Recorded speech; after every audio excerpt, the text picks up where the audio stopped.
Media మిత్రులందరికీ నా హృదయపూర్వక నమస్కారాలు. మీ అందరూ తెలుసు 2019లో 5,300 ఓట్లతో నేను మంగళగిరిలో ఓడిపోవడం జరిగింది. ఆనాడు ఓడిపోయిన రోజు బాధ ఆవేదన కలిగింది. రెండో రోజు నుంచి ఆ బాధ ఆవేదన నాలో కసి పెంచింది. నేను ఊరూరు తిరిగాను, గడప గడప దొక్కాను, ప్రజల సమస్యలు తెలుసుకుంటాం జరిగింది. నేను ఆనాడు ప్రజలకు ఒకటే రిక్వెస్ట్ చేశాను, ఏ మెజారిటీ అయితే నేను ఓడిపోయానో దాని పక్కన ఒక సున్నా పెట్టి నన్ను గెలిపిస్తే కొండంత బలం నాకు వస్తుంది. అవసరమైతే అటు పక్కన పవన్ అన్నతో ఇటు పక్కన చంద్రబాబు నాయుడు గారితో పోరాడి మంగళగిరి కావాల్సిన నిధులు నేను తీసుకురాగలుగుతానని ఆనాడు ప్రజలకు చెప్తాం జరిగింది. నా కోరికని స్వీకరించి ఆంధ్ర రాష్ట్ర చరిత్రలోనే టాప్ 3 మెజారిటీ నియోజకవర్గంలో మంగళగిరి 3వ స్థానంలో నిలబడటం జరిగింది. అంటే ప్రజలు నా పైన చాలా ఆశ పెట్టుకున్నారు, పనులు చేస్తారని ఒక ఆశతో నన్ను గెలిపించారు. మరుసటి రోజు నుంచి అంటే గెలిచిన మరుసటి రోజు నుంచే ప్లాన్స్ అన్ని రూపొందించు, తాగునీరు కానివ్వండి, అండర్ గ్రౌండ్ డ్రైనేజ్ కానివ్వండి, ఇప్పుడు ఏకంగా అండర్ గ్రౌండ్ పవర్ ప్రాజెక్ట్ కూడా మొత్తం మంగళగిరి నియోజకవర్గానికి ఏర్పాటు చేస్తాం జరిగింది. ఇంకో పక్కన దుగ్గిరాలకు వచ్చే గల కూడా మీరు చూస్తే మన అన్న క్యాంటీన్ కూడా ప్రారంభించాం. లైబ్రరీలన్నీ కూడా పూర్వ వైభవం తీసుకొస్తున్నాం. మంగళగిరి పట్టణానికి వచ్చి 100 పడకల ఆసుపత్రి కడుతున్నాం. అద్భుతమైన లైబ్రరీని మళ్ళీ తిరిగి ఆనాడు అన్న ఎన్టీఆర్ ఆ లైబ్రరీని స్థాపిస్తే దాన్ని వర్షన్ 2.0 చేసేదానికి నాకు అవకాశం ప్రజలు ఇచ్చారు. అదేవిధంగా 100 పడకల ఆసుపత్రులు కూడా అదే పరిస్థితి ప్రజలు నాకు అవకాశం కల్పించారు. సో మీరు ఎక్కడ చూసినా పార్కులు కానీ, లేకులు కానీ, కమ్యూనిటీ భవనాలు కానీ, చివరికి శ్మశానాలని కూడా అభివృద్ధి చేసే దిశగా కూటమి ప్రభుత్వం అడుగులేస్తుంది. 2 సంవత్సరాల్లో పనులు కొన్ని చేసినాం.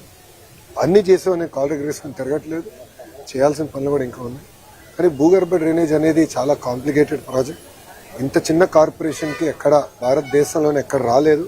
అది గౌరవ ఎంపీ గారు పెమ్మసాని చంద్రశేఖర్ గారు కూడా స్వయంగా కేంద్ర ప్రభుత్వంతో సంప్రదింపులు చేసి అర్బన్ ఛాలెంజ్ ఫండ్ కింద అటు విశాఖపట్నానికి 3 ప్రాజెక్ట్స్ వస్తే మంగళగిరికి 4వ ప్రాజెక్ట్ వస్తుంది. నిజంగానే మంగళగిరి ప్రజలు అదృష్టాన్ని నేను భావిస్తున్నా.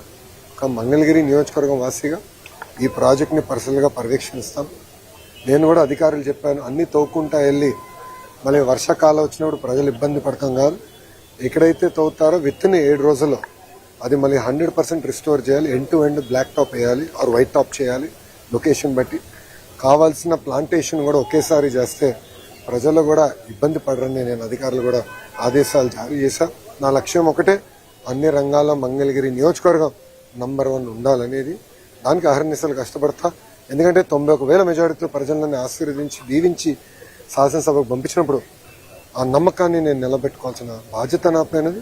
ఆ దిశగానే మంగళగిరి ప్రజల కోసం పనిచేస్తానని వాళ్ళకి హామీ ఇస్తూ ఒక మోడల్ రూపొందిస్తున్నాను. నా ఆలోచన నేను అటు పక్కన రాజకీయాలు కానీ, ఇటు పక్కన ప్రభుత్వ కార్యక్రమాలు కానీ ఇది ఒక మోడల్గా నేను భావిస్తున్నా. ఇది మిగతా నియోజకవర్గాలు కూడా దశల వారీగా తీసుకెళ్లే బాధ్యత కూటమి ప్రభుత్వం తీసుకుంటుందని తెలుపుకుంటూ మీడియా మిత్రులు కానీ ప్రశ్నలకు సమాధానం ఇప్పుడు మీరు చూస్తే భారతదేశ చరిత్రలో ఏ రాష్ట్రం ఇవ్వని విధంగా 4,000 రూపాయలు పెన్షన్ వృద్ధులకి ఇస్తున్నాం, 6,000 రూపాయలు ప్లస్ వికలాంగులకి ఇస్తున్నాం. ఇంకో పక్కన ఉచితంగా 3 గ్యాస్ సిలిండర్లు అందజేస్తా ఉన్నాం. ప్రతి ఏడా 3 గ్యాస్ సిలిండర్లు అందజేస్తున్నాం. మహిళలకి బస్సులో ఉచితంగా ప్రయాణించే హక్కు కల్పిస్తా ఉన్నాం, అది కల్పించాం. ఇంకో పక్కన మీరు చూస్తే తల్లికి వందనం కింద ఇంట్లో ఎంతమంది బిడ్డలుంటే అంతమంది బిడ్డలకి డబ్బులు వేస్తా ఉన్నాం. మొదటి విడతేసాం, 2వ విడత జూలై మాసంలో వేస్తున్నాం. ఇంతేకాకుండా మత్స్యకారుల సేవలో వాళ్ళకి డబ్బులు మొన్న వేసాం. ఆటో వాళ్ళ సేవలో డబ్బులు త్వరలో ఇవ్వబోతున్నాం. అన్నదాత సుఖీభావ కింద ప్రతి ఏడా కేంద్ర రాష్ట్ర ప్రభుత్వం కలిసి 20,000 రూపాయలు వేస్తాను, అది వేసాం. ఇట్లా ఇచ్చిన హామీలని ఒక పద్ధతి ప్రకారం నిలబెట్టుకుంటూ వెళ్తున్నాం. గౌరవ పులివెందుల శాసనసభ్యులు బెంగళూరులో కాకుండా ఆంధ్ర రాష్ట్రంలో నివసిస్తే వాస్తవాలు తెలుసుకునే అవకాశం ఉంటుంది. ఆయన సొంత నియోజకవర్గంలో నివసించారు. ఆయన చూస్తే బెంతాహే అని పేరు పెట్టారు. అంటే బెంగళూరులో ఉంటాడు, తాడేపల్లిలో ఒకరోజు, హైదరాబాద్లో మిగిలిన రోజు. అలా ఉంటే వాస్తవాలు ఎటు తెలుస్తుంది? రాండి, ఫీల్డ్లో తిరగండి, వాస్తవాలు తెలుసుకోండి. ఎక్కడ అరకొర తప్పులుంటే తెలియజేయండి, సరిదిద్దడానికి ప్రభుత్వం సిద్ధంగా ఉంది. అంటే సరళలో భాగంగా మా ఓట్లన్నీ తీసేస్తున్నారని వైసీపీ ఆందోళన చేస్తుంది. అయ్యా, ఎవరు ఓట్లు తీయాల్సిన అవసరం మాకు లేదు. మేమే ఇన్వాల్వ్ అయ్యి అందరిలో ఓటు నమోదు పకడ్బందీగా జరగాలనేది మా పార్టీ కూటమి లక్ష్యం. కలిసికట్టుగా మేము పనిచేస్తున్నాం. ఇప్పుడు కావాలని ఆరోపణలు చేస్తున్నారు. మా దగ్గర ఉన్న డేటా అంతా పబ్లిక్లీ అవైలబుల్ డేటా. వాళ్ళు కొంచెం ఐటీలో అవగాహన లేని వ్యక్తులు ఏదంటే అది మాట్లాడతారు. మాకు కొంచెం ఐటీ అవగాహన ఉన్న వ్యక్తులు కనుక ఒక యాప్ తయారు చేసి మా కార్యకర్తలకు సులభంగా చేసాం. విజనరీకి చాలా తేడా ఉంటుంది స్వామి. ప్రిజనరీ ఎప్పుడు ప్రిజన్ వైపు అంటే జైలు వైపు చూస్తాడు. రౌడీలు ఉంటారు ఆయన చుట్టూ, మహిళల్ని తిట్టే వాళ్ళు ఉంటారు, మహిళల్ని కించపరిచే విధంగా మాట్లాడే వాళ్ళు ఉంటారు. ఎవరైతే గతంలో దాడులు చేశారో ఒక వ్యక్తి పైన 25 కేసుల వ్యక్తి ఏదో దేవుడిలాగా చూపించే వాళ్ళు. విజనరీ ఎప్పుడు ప్రజలకు ఉద్యోగాలు కల్పించాలి, ఉపాధి కల్పించాలి, ఎప్పుడు లేని విధంగా పెట్టుబడులు తీసుకురావాలి మా లక్ష్యం. ఈరోజు భారతదేశంలో 100 రూపాయలు పెట్టుబడులు వస్తే 25 రూపాయలు ఆంధ్ర రాష్ట్రంగా వస్తున్నాయి. దాని కారణం ఏంటి? Brand CBN. పెద్ద ఎత్తున పెట్టుబడులు తీసుకొస్తున్నాం, ఇంకా తీసుకొస్తాం. అన్ని అయిపోయింది అనట్లా, ఇంకా చేయాలి. మాలో కసి ఉంది. అంత యంగ్ క్యాబినెట్, యంగ్ శాసనసభ్యులు ఉన్నారు. పనిచేయాలని తపనుంది. మీరందరూ చూస్తున్నారు. గౌరవ ముఖ్యమంత్రి గారు కూడా 76 సంవత్సరాల వయసైనా ఆయనే హాయిగా కొబ్బరికాయ తీసుకుంటారు, కిందనే కొడతారు, సైకిల్ ఎక్కుతాడు, ఆయనే దొక్కుతాడు. పులివెందుల ఎమ్మెల్యే అది కూడా చేయలేడు. అది పరిస్థితి. సాక్షాత్తు హోంమంత్రిని విమర్శించే పరిస్థితి ఉంది. ఆమె హావభావాన్ని కావచ్చు, ఆయన వ్యక్తిత్వాన్ని విమర్శించే పరిస్థితి కొంతమంది మాజీ మంత్రులు చేస్తారు. ఇప్పుడు కోడిగుడ్డుకి ఇండస్ట్రీకి కోడిగుడ్డు మధ్యన తేడా తెలియదు. ఇండస్ట్రీ ఎప్పుడు వస్తుందంటే కోడి ముందలు వచ్చిందా గుడ్డు ముందలు వచ్చిందా అని చెప్పి ఆనాడు మొత్తం భారతదేశం మనం చూసి నవ్వే పరిస్థితి. అందుకే ముద్దుగా కోడిగుడ్డు మంత్రి అని పేరు పెట్టిన ఆయన అలానే చేస్తాడు. ఆయన 5 సంవత్సరాలు ఒక్క పరిశ్రమ తీసుకురాక ఉన్న పరిశ్రమలు తరిమేశాడు ఆయన. మీరు చూడండి, అదాని డేటా సెంటర్ 2019లో మేము శంకుస్థాపన చేస్తే అది రానికుండా చేశారు. ఇంకో పక్కన ఫాక్స్కాన్ తరిమేశారు, ఫ్రాంక్లిన్ టెంపుల్టన్ తరిమేశారు, అమర్ రాజా బ్యాటరీని తెలంగాణ తరిమేశారు. ఈ రోజు మేము అధికారంలోకి వచ్చిన 2 సంవత్సరాల్లోనే భారతదేశంలో 100 రూపాయలు పెట్టుబడులు వస్తే 25 రూపాయలు ఆంధ్ర రాష్ట్రాన్ని ఎత్తుక్కుంటూ వచ్చే విధంగా చేశాం. అది తట్టుకోలేక గౌరవ హోంమంత్రి గారు ఆమె వేసుకున్న బట్టల పైన అట్లా మాడటం చాలా చాలా బాధాకరం. అంటే ఇక్కడి నుంచి అక్కడ నడిస్తే 1 కేజీ బరువు తగ్గుతారని ఎగతాళి చేస్తాం. చాలా చాలా బాధాకరం. నాకు బాధ ఏంటంటే మొన్న ఒకరు చెప్పారు, జగన్మోహన్ రెడ్డి అంట గుడివాడ అమ్మర్కి ఫోన్ చేసి చాలా అద్భుతంగా చేసామని చెప్పాడంట. అంటే ఎక్కడ పోతున్నారండి వీళ్ళు? జగన్మోహన్ రెడ్డి గారు నేను సూటిగా ఒక విషయం ప్రశ్నిస్తున్నాను. ఇదే విధంగా మేము భారతిరెడ్డి గారి గురించి మాట్లాడినా, మీకున్న 2 కూతుర్ల గురించి మేము ఇదే విధంగా మాట్లాడితే మీరు ఇట్లనే మాకు ఫోన్ చేసి సభాష్ బాగా మాట్లాడని చెప్తారా? సూటిగా ప్రశ్నిస్తారు. ఇదేనా మీరు మహిళలకు ఇచ్చే గౌరవం? అధికారంలో ఉన్నప్పుడు మా తల్లిని అవమానించారు, బ్రహ్మణిని అవమానించారు. మేం తిరిగి అధికారంలోకి వచ్చిన తర్వాత మా కార్యకర్త పొరపాటున భారతిరెడ్డి గారి గురించి ఒక మాట అంటే సోషల్ మీడియాలో పోస్ట్ చేస్తే అతను క్షమాపణ చెప్తామే కాదు, అతన్ని జ్యుడిషియల్ రిమాండ్కి పంపించిన ఘనత కూటమి ప్రభుత్వం. అది మాకు మహిళల పట్ల ఉన్న గౌరవం.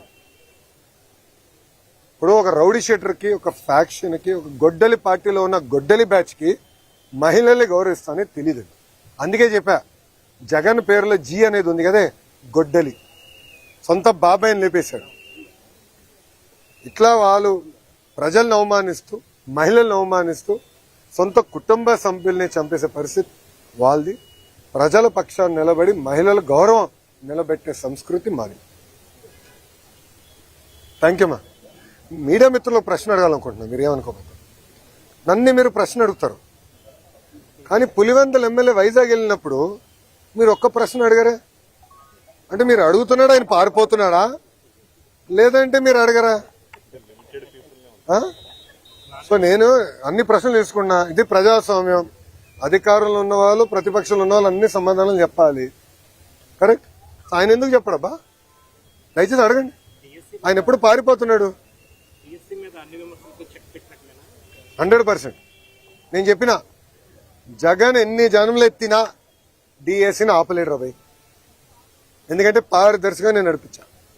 గతంలో పడిన కేసులని తీసుకుని ఏ ఇంజిన్లో పెట్టి ఏ కారణాల వల్ల కేసు పడినాయి, సబర్బాల్ జడ్జిమెంట్, హారిజాంటల్ వర్టికల్ రిజర్వేషన్ అంటే ఏంటి, ఎందుకంటే వెరీ కాంప్లికేటెడ్ సబ్జెక్ట్ అని నేను ముందర నేర్చుకుని స్టడీ చేసి పర్ఫెక్ట్ నోటిఫికేషన్ వేసి భారతదేశ చరిత్రలోనే ఎక్కడి జరగని విధంగా మేము నోటిఫికేషన్ చేశాం.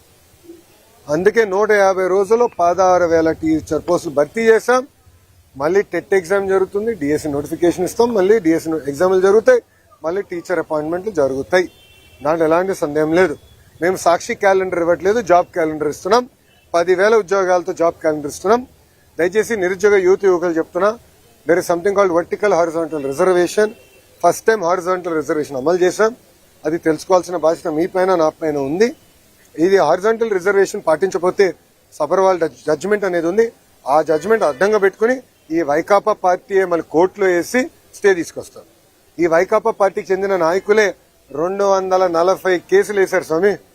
240 కేసులు వేశారు. దాంట్లో 43 కేసులు ఇప్పటికీ కోర్టు డిస్మిస్ చేసింది, మిగతా అంతా హియరింగ్ చేసింది. నేను పారదర్శకంగా నడిపించాం, మా డిపార్ట్మెంట్ పారదర్శకంగా నడిపించింది. నాకు ఎలాంటి సందేహం లేదు. ఫుల్ ప్రూఫ్ గా చేశాం. అండ్ వాస్తవంగా మీరు చూస్తే 5 సంవత్సరాలు జగన్ అధికారంలో ఉన్నప్పుడు ఒక డిఎస్సీ చేయాల, గ్రూప్ 1 నోటిఫికేషన్ ఇవ్వాల, గ్రూప్ 2 నోటిఫికేషన్ ఇవ్వాల, జాబులు భర్తీ చేయలేదు. ఒక ప్రభుత్వ ఉద్యోగం కూడా భర్తీ చేయలేదు. ఆయన పెద్ద పెద్ద మాటలు చెప్తారు. అసలు ఆయనకేం అర్థం అవుతుంది స్వామి? ఒక డిఎస్సీ చేస్తే వర్టికల్ హారిజాంటల్ రిజర్వేషన్ ఏంటో ఆయనకు అర్థం అవుతుంది. ఒక డిఎస్సీ చేయకుండా, ఒక్క టీచర్ పోస్ట్ ఇవ్వకుండా మా పైన మాడే హక్కు మీకు ఎట్టొచ్చింది స్వామి? మీరు ముందర సబ్జెక్ట్ తెలుసుకోండి. ఆయన ఏమన్నాడు? అసలు ఎక్కడ మేము రిజల్ట్స్ బయట పెట్టలేదు, ఏం లేదు. మళ్ళీ ఆన్లైన్ ఆయనే ఓపెన్ చేసి చూపించాడు ప్రెస్ మీట్ లో. మీరు చూసారు లేదు? ర్యాంకులన్నీ మళ్ళీ ఆయనే చదివి చెప్తున్నాడు. మళ్ళీ అది ఎక్కడి నుంచి వచ్చినట్టు? ఆన్లైన్ కదా. అంటే ఒక అబద్ధం 10 సార్లు చెప్పి నిజం చేసాం. ఆయన ప్రయత్నిస్తున్నాడు. ఇప్పుడు మళ్ళీ కులం కూడా తీసుకొచ్చాం. దౌర్భాగ్య స్థితి అని అంటే 2014 నుంచి 19 ఇట్లనే వాళ్ళు ఏం చెప్పారంటే ఒకే సామాజిక వర్గానికి చెందిన వాళ్ళందరినీ డిఎస్పీ చేశారు. ఆనాడు ప్రజలు నమ్మారు. వాళ్ళ అధికారులకు వచ్చిన తర్వాత మేము శాసనసభ సాక్షిలో ప్రశ్న అడిగాం, ఎంతమంది డిఎస్పీలు ఆ సామాజిక వర్గం చెందిన వాళ్ళని ప్రమోట్ చేశారు. తిరిగి చూస్తే 4-5% ఉంది. మళ్ళీ ఆ రోజు అబద్ధం చెప్పినట్టే కదా వాళ్ళు. ఇప్పుడు కావాలని ఒక పెయిడ్ బ్యాచ్ పెట్టుకున్నాడు. ఒక రిటైర్డ్ పనికిమాల ఐఏఎస్ ఆఫీసర్. ఆయన రాష్ట్రానికి ఎలాంటి పని చేయని వ్యక్తిని తీసుకొచ్చి పెట్టి ఒకే సామాజిక వర్గానికి చెందిన వాళ్ళందరికీ స్పోర్ట్స్ కోటా కింద ఇస్తానన్నారు. ఇప్పుడు మేము బయట పెట్టి ఆ మనిషి ఎక్కడున్నాడు? క్షమాపణ చెప్పాలి కదా. చెప్పమనండి ఇప్పుడని. అంటే అబద్దాలు చెప్పి మా పైన బురద జల్లి పారిపోతున్నారు. మీ ఇక్కడ నుంచి ఉన్నా కరెక్ట్ గా జగన్ ఇంటికి నేను తిప్పి కొడితే 200 మీటర్లు కొట్టలేను. I'm ready for debate any time. రమ్మని చెప్పండి. I'm ready for debate and discussion. అంతేగాని ఏసీ రూముల్లో కూర్చుని మాకు లెక్చర్లు ఇవ్వాల్సిన అవసరం. వాస్తవాలంటే బయట పెట్టండి. ఒకటని నిరూపించాడా? అయ్యా 240 కేసులు వేసాం. ఎందుకు ఆపలేదు డిఎస్సీ ప్రాసెస్? పారదర్శకంగా నడిపించాం. స్పోర్ట్స్ కోట కూడా పకడ్బందీగా నడిపించాం. మేము కమిటీ కూడా పెట్టాం. ఎవరికైనా అన్యాయం జరుగుంటే మీరు వెళ్ళి కమిటీకి చెప్పండి. ఆ కమిటీలో సీనియర్ అధికారులు పెట్టి ప్రతి విషయం రివ్యూ చేస్తున్నాం. ఎందుకు వాళ్ళకి రాలేదు కూడా చాలా స్పష్టంగా చెప్తాం. ఇప్పుడు మా అధికారులందరూ టెక్నికల్ పైన ఆన్సర్ చేశారు. అక్కడి నుంచి సౌండ్ లేదు. జగన్ గారి దగ్గర నుంచి సౌండ్ లేదు. మళ్ళీ అదే అబద్ధం చెప్పేదానికి ప్రయత్నిస్తున్నారు. మేము ఇచ్చిన సమాధానానికి దానికి రెస్పాన్స్ మీరు ఇవ్వాలని నేను డిమాండ్ చేస్తాను. థ్యాంక్ యూ మా.